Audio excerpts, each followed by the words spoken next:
नमस्कार दोस्तों, मैं अंकुर उपाध्याय स्वागत करता हूं आप सभी का आपके अपने YouTube channel share market analysis में।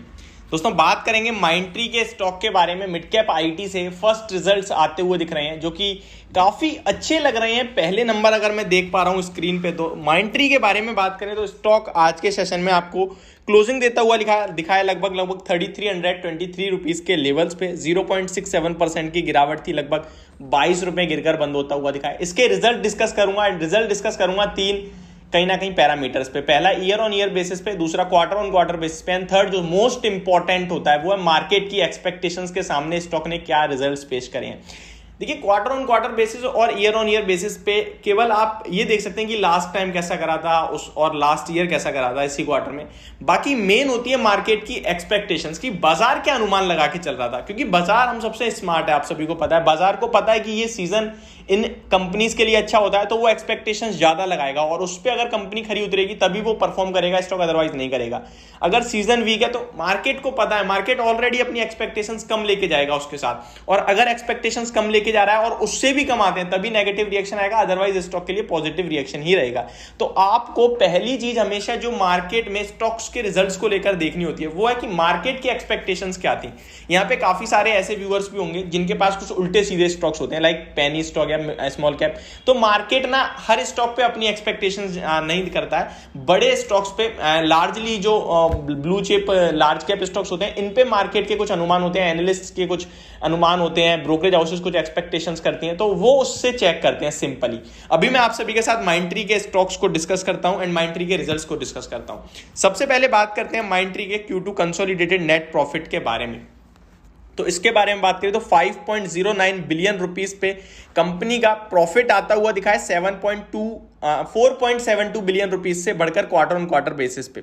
ईयर ऑन ईयर बेसिस पे बात करें तो 3.99 बिलियन रुपीस से बढ़कर 5.09 बिलियन रुपीस पे आता हुआ दिखा है। अब मैं इस बिलियन को इंडियन करेंसी में कन्वर्ट करके आपको बताता हूं। सबसे पहले क्वार्टर ऑन क्वार्टर की बात करें तो 472 करोड़ से प्रॉफिट बढ़कर 509 करोड़ का आया है। ईयर ऑन ईयर बेसिस पे बात करें तो 399 करोड़ से प्रॉफिट बढ़कर 509 करोड़ पे आया है। तो यहां देख सकते हैं आप, शानदार दिख रहा है ईयर ऑन ईयर बेसिस और क्वार्टर ऑन क्वार्टर बेसिस पे। अब मेन चीज पे आते हैं, मार्केट की क्या एक्सपेक्टेशंस थी। तो दोस्तों मार्केट अनुमान लगा के चल रहा था कि 480 करोड़ के समथिंग का प्रॉफिट आना चाहिए कंपनी का, जिसके सामने कंपनी ने 509 करोड़ का प्रॉफिट पोस्ट करा है। तो आप कह सकते हैं कि नंबर्स जो हैं वो शानदार आते हुए दिखे हैं। मार्केट की एक्सपेक्टेशंस को कंपनी के रिजल्ट्स ने बीट करा है पूरी तरह। चलिए नेक्स्ट चीज डिस्कस करता हूं आप सभी के साथ, जो है रेवेन्यू। तो Q2 का रेवेन्यू की बात करें, यानी कि आय की बात करें तो 34 बिलियन रुपीस पे आई है, 31.21 बिलियन रुपीस के मुकाबले क्वार्टर ऑन क्वार्टर बेसिस पे। मतलब कि यहां पे अगर आप देख सकते हैं लगभग ये 3121 करोड़ के सामने 3400 करोड़ का इनका रेवेन्यू आया है क्वार्टर ऑन क्वार्टर बेस पे, एंड 2586 करोड़ से बढ़कर 3400 करोड़ पे रेवेन्यू आया ईयर ऑन ईयर बेसिस पे।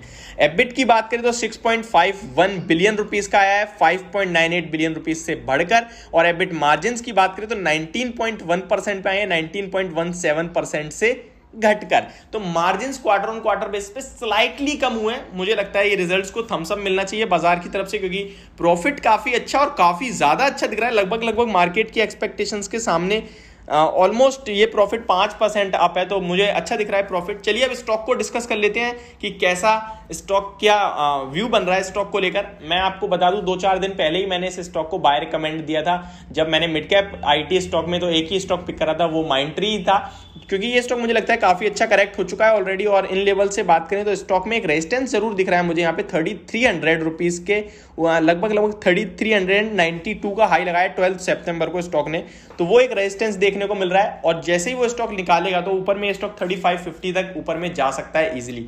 तो अब आपके लिए जो मेरी राय बन रही है वो, अगर किसी के पास ऑलरेडी है स्टॉक तो वो यहाँ पे एसएल रख के चल सकते हैं 3250 के आसपास, एंड अपना टारगेट लेके चलें स्टॉक में 3380-50 के आसपास का। अगर 3400 ऊपर में निकाला तभी फ्रेश एंट्री की राय होगी, अदरवाइज जिसके पास है वही होल्ड करे, एंड जिस पे नहीं है वो डिप पे खरीदारी करने की कोशिश करे। लॉन्ग टर्म के हिसाब से ये स्टॉक अच्छा लगता है और स्टॉक में लगभग आपको 4000 रुपए तक के लेवल्स देखने को इजीली मिल सकते हैं आने वाले समय में। स्टॉक की बात करें तो 52 वीक हाई इसका 5000 रुपीज का है। बहुत हायर वैल्यूएशंस पे चले गए थे मिड कैप आईटी स्टॉक्स, तो अभी 30 के पीई पे ये स्टॉक ट्रेड कर रहा है। अगर आपको मैं बताऊं तो ये लगभग 100 के पीई तक स्टॉक्स गए थे जो अपने पीक पे थे तब। बुक वैल्यू पर शेयर की बात करें तो 349 रुपीज़ की, जिसके हम 300 पे ट्रेड करता है, तो कोई सस्ता नहीं है बट महंगा भी नहीं है, क्योंकि महंगाई तो आपने तब देखी थी जब स्टॉक का भाव 4000 5000 पे चल रहे थे और लोग दबा के खरीद रहे थे, इसीलिए इतनी बड़ी करेक्शन आई। इसकी शेयर होल्डिंग पैटर्न भी मैं आप सभी के साथ शेयर कर देता हूँ। प्रमोटर 60.99% होल्ड करते हैं, FIIs 11.69% होल्ड करते हैं, DIIs 12% होल्ड करते हैं एंड पब्लिक लगभग 15.26% होल्ड करती है। ओवरऑल मेरा व्यू लॉन्ग टर्म के हिसाब से पॉजिटिव है, रिजल्ट्स को मेरी तरफ से थम्स अप है एंड मुझे लगता है मार्केट को इसे पॉजिटिवली लेना चाहिए। तो ये मेरी वीडियो, होप आपको समझ में आई होगी। Thank you so much for watching this video, have a great day.